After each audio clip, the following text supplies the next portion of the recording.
আসসালামু আলাইকুম ওরহমতুল্লাহি বাবারাকাতুহু। সম্মানিত দর্শক, আশা করব আপনারা সকলে ভালো আছেন। আজকে আমাদের ভিডিওতে প্রশ্ন একটি এসেছে যে ওযু ছাড়া যদি আজান দেওয়া হয় তাহলে কি মহল্লায় কোনো বিপদ বা আযাব আসে?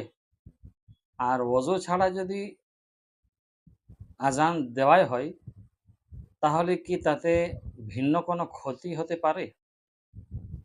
ওযু করে আজান দেওয়া এটা হলো সুন্নত পদ্ধতি।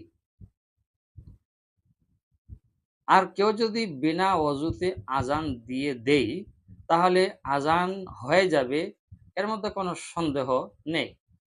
তবে সুন্নতের খেলাফ হবে। অতএব ক্ষেত্রে আজানটা যে আমরা দেব সেটাও আমরা কি করব, ওযু করে আজানটা দিব।